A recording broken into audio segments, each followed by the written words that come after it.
दिग्गज बिजनेसमैन अनिल अंबानी की मुश्किलें कम होने का नाम नहीं ले रही है। सेबी की एक खबर और अनिल अंबानी का शेयर धड़ाधड़ गिरने लगे। मुकेश अंबानी के भाई अनिल अंबानी को बड़ा झटका लगा है, जिसके बाद इस कहानी में नया मोड़ आ गया।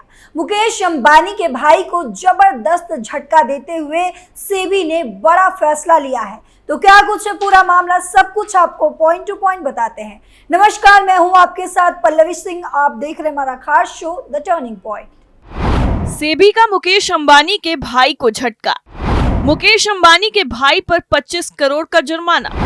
किस मामले में बैन हुए अनिल अंबानी? धोखाधड़ी मामले में बुरे फंसे मुकेश अंबानी के भाई।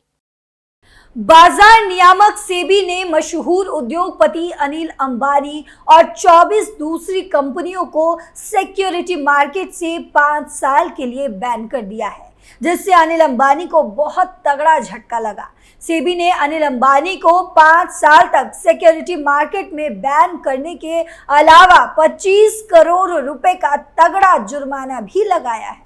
इसके अलावा उनसे जुड़ी कंपनियों को भी सिक्योरिटी मार्केट से बैन किया गया है। अनिल अंबानी अब 5 साल तक किसी भी लिस्टेड कंपनी में कोई बड़ा पद नहीं ले सकेंगे। बाजार नियामक सेबी ने उद्योगपति अनिल अंबानी और रिलायंस होम फाइनेंस के पूर्व प्रमुख अधिकारियों के साथ ही 24 अन्य को कंपनियों से पैसे के हेर फेर के मामले में सिक्योरिटी बाजार से 5 साल के लिए प्रतिबंधित कर दिया है।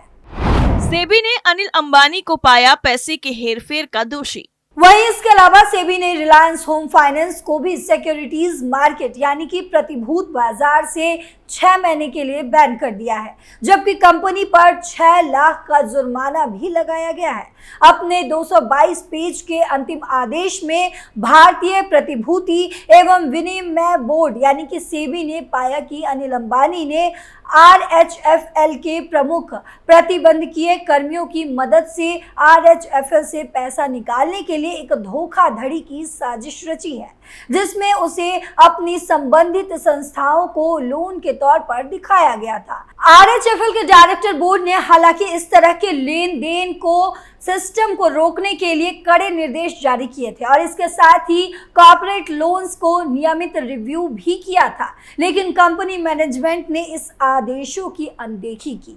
सेबी के मुताबिक इससे पता चलता है कि कामकाज के तरीके में बड़ी गलती हुई है और इससे अनिल अंबानी के प्रभाव में कुछ मैनेजमेंट के कुछ बड़े कर्मियों ने अंजाम दिया। इन परिस्थितियों को देखते हुए RHFL कंपनी को धोखाधड़ी में शामिल लोगों के समान जिम्मेदार नहीं ठहराया जाना चाहिए।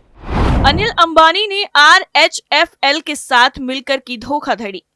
नियामक ने कहा कि इसके अलावा बाकी संस्थाओं ने या तो अवैध रूप से हासिल लोन के रिसीवर होने की भूमिका या RHFL से पैसे को अवैध रूप से कहीं और पहुंचाने की प्रक्रिया को अंजाम देने में भूमिका निभाई है। सेबी ने यह भी कहा कि उसके निष्कर्षों के मुताबिक धोखाधड़ी की एक साजिश अंबानी ने रची और RHFL के KMP ने इसे अंजाम दिया। इस साजिश के जरिए सार्वजनिक सूचीबद्ध कंपनी RHFL से धन की हेराफेरी की गई और उन उद्योगकर्ताओं को ऋण के रूप में दिया गया जो अनिल अंबानी से संबद्ध संस्थाओं के प्रवर्तक पाए गए।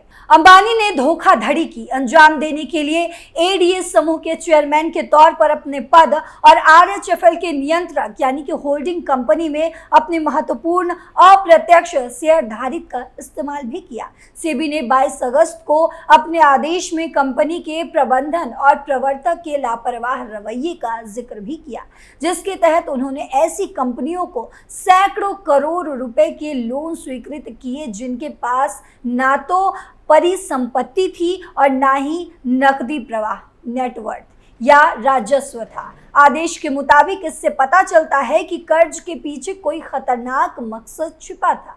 सेबी ने कहा कि स्थिति तब और भी संदिग्ध हो गई जब हम इस बात पर गौर करते हैं कि इनमें से कोई कर्जदार RHFL के प्रवर्तकों से करीबी तौर पर जुड़े हुए हैं। नियामक के मुताबिक आखिरकार इनमें से अधिकतर कर्जदार अपने लोन चुकाने में विफल रहे हैं, जिसके कारण RHFL को अपने खुद के कर्ज दायित्वों पर चूक करनी पड़ी। आरबीआई के ढांचे के तहत हुआ सामान।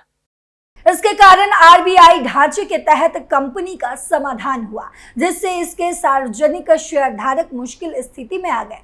मिसाल के तौर पर मार्च 2018 में आरएचएफएल का शेयर मूल्य करीब 59.60 रुपए था। मार्च 2020 तक जब धोखाधड़ी की सीमा स्पष्ट हो गई और कंपनी के संसाधन समाप्त हो गए, तो शेयर की कीमत गिरकर केवल 0.75 रुपए रह गई। अब भी 9 लाख से ज्यादा लोगों ने आरएचएफएल में निवेश कर रखा है और उन्हें भारी नुकसान उठाना पड़ रहा है। प्रतिबंधित 24 इकाइयों में Reliance home finance limited, RHFL के पूर्व प्रमुख अधिकारी अमित बापना, रविंद्र सुधालकर और पिंकेश आर शाह शामिल हैं। वहीं सेबी ने मामले में उनकी भूमिका के लिए उन पर जुर्माना भी लगाया है। इसके अलावा नियामक ने अंबानी पर 25 करोड़ रुपए, बापना पर 27 करोड़ रुपए, सुधालकर पर 26 करोड़ रुपए और शाह पर 21 करोड़ रुपए का जुर्माना लगाया। इसके अलावा Reliance Unicorn Enterprises, Reliance Exchange Next L T, Reliance Commissioner Finance Limited, Reliance Cleanage Limited और Reliance Business Broadcast News Holdings Limited और Reliance Big Enterprises Private Limited सहित शेष संस्थाओं पर 25-25 करोड़ रुपए का जुर्माना भी लगाया है। ये जुर्माना या तो अवैध रूप से लोन प्राप्त करने या आरएचएफएल से धन के अवैध हस्तांतरण में मीडिएटर के रूप में काम करने के लिए लगाया गया है। वहीं आपको बता दें कि बाजार नियामक सेबी ने फरवरी 2022 में एक अंतरिम आदेश पारित किया था और रिलायंस होम फाइनेंस लिमिटेड उद्योगपति अनिल अंबानी और 3 अन्य व्यक्तियों अमित बापना, रविंद्र सुधाकर और पिंकेश आर शाह को कंपनी से कथित रूप से धन निकालने के आरोप में अगले आदेश तक प्रतिभूति बाजार में शामिल होने से रोक दिया है। क्या है पूरा मामला? वहीं सेबी ने पाया कि वित्त वर्ष 2018 और 19 में आरएचएफएल ने कई ऐसे लोगों को हजारों करोड़ के लोन दिए जो इसके लायक नहीं थे। जिन्हें ये लोन दिए गए उनके पास इन्हें चुकाने के साधन ही नहीं थे और कई तो पहले ही बड़े कर्जे में भी डूबे हुए थे। आरएचएफएल ने इनकी पृष्ठभूमि पर ध्यान दिए बिना ही लोन बांट दिए। आरएचएफएल ने लगातार लोन देने के संबंधी प्रक्रियाओं को नजरअंदाज कर दिया। आरएचएफएल यह सब तब भी करती रही जब कंपनी के बोर्ड ने उसे इस पर ध्यान देने को कहा। इस दौरान प्रमोटर के तौर पर अनिल अंबानी ने इन सभी लोन को दिलाने में अपना प्रभाव डाला। इसके अलावा अमित बापना ने कंपनी के सीएफओ के तौर पर ये लोन जारी किए और सीईओ रविंद्र सुधालकर ने इन लोन को आगे उन फर्जी कंपनियों और लोगों तक पहुंचाने का काम किया। सेबी ने जांच में यह पाया कि जिन कंपनियों को आरएचएफएल ने लोन दिया असल में वे अनिल अंबानी से जुड़ी हुई है। ऐसे में आरएचएफएल का पैसा घुमा फिरा कर अनिल अंबानी के पास ही पहुंच रहा है। इन सब कामों के लिए नियमों का जमकर उल्लंघन किया गया। कंपनी का पैसा अनिल अंबानी तक पहुंचने के लिए इसे लोन का नाम दे दिया गया। आरएचएफएल ने जो लोन बिना देखे परखे दिए थे उनमें से अधिकांश वापस नहीं आए। उन्हें एनपीए घोषित करना पड़ा। आरएचएफएल दिए गए लोन वापस ना आने के कारण खुद भी दिवालिया होने की स्थिति में पहुंच गए।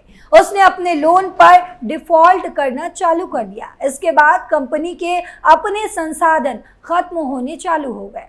आरएचएफएल के निवेशकों को भी इसके बड़े नुकसान उठाने पड़े। आरएचएफएल का शेयर 2018 में जहां लगभग 60 से 65 के आसपास था, तो वहीं 2020 में ये सिर्फ 0.75 पैसे पर पहुंच गया।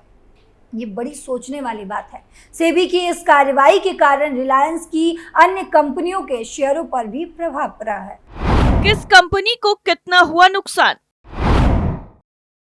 वहीं 23 अगस्त को कारोबारी सत्र में Reliance infrastructure limited, Reliance power limited और रिलायंस होम फाइनेंस के शेयरों में भारी गिरावट आई। सबसे ज्यादा गिरावट रिलायंस इंफ्रा में आई और कंपनी का शेयर 14.19% गिरकर 202 रुपए के दिन के निचले स्तर पर पहुंच गया। वहीं कंपनी का मार्केट कैप लुढ़क कर 8.28 हजार करोड़ पर पहुंच गया। इस दौरान कंपनी को 1172 करोड़ रुपए का नुकसान उठाना पड़ा। रिलायंस पावर के शेयर ने आज ही 38.07 रुपए पर अपना रिकॉर्ड हाई बनाया था। सेबी की खबर आने के बाद कंपनी ने शेयर में 9.51% की गिरावट पाई और शेयर 34.45 रुपए के लोअर सर्किट पर पहुंच गए। कंपनी के नुकसान की बात करें तो रिलायंस पावर का मार्केट कैप आज 13.83 हजार करोड़ से लुढ़क गया और कंपनी को 932 करोड़ रुपए का नुकसान हुआ है। वहीं रिलायंस होम की बात करें तो शेयर 5% से ज्यादा गिरकर 4.46 रुपए के लोअर सर्किट स्तर पर पहुंच गया है। इस दौरान कंपनी को 22 करोड़ रुपए का नुकसान हुआ है। तीनों कंपनियों के नुकसान को देखें तो 4 घंटे में 2126 करोड़ रुपए डूब गए। शेयरों में ये गिरावट सेबी द्वारा अनिल अंबानी और रिलायंस होम के पूर्व प्रमुख अधिकारियों सहित 24 अन्य संस्थानों को कंपनी से धन के डायवर्जन पर 5 साल के लिए सिक्योरिटी मार्केट से बैन होने के बाद आया है। अनिल अंबानी की कितनी है दौलत? वहीं रिलायंस अनिल धीरूभाई अंबानी ग्रुप की वेबसाइट के मुताबिक बात करें तो अनिल अंबानी अभी भी इस ग्रुप के चेयरमैन हैं। ग्रुप में Reliance capital, Reliance communication, Reliance infrastructure, Reliance entertainment, Reliance power और कोकिलाबेन धीरूभाई अंबानी हॉस्पिटल शामिल है। ये कंपनियां अनिल अंबानी की कमाई का जरिया हो सकती है। अनिल अंबानी अपने भाई मुकेश अंबानी की तरह दुनिया के सबसे अमीर लोगों की सूची में शामिल थे। टाइम्स ऑफ इंडिया के मुताबिक अनिल अंबानी अभी भी 20,444 करोड़ रुपए के मालिक है। उनके घर की वैल्यू ही 5,000 करोड़ रुपए बताई जा रही है। टर्निंग पॉइंट में फिलहाल के लिए इतना ही। बाकी देश दुनिया की खबरों के लिए देखते रहिए कैपिटल टीवी। नमस्कार।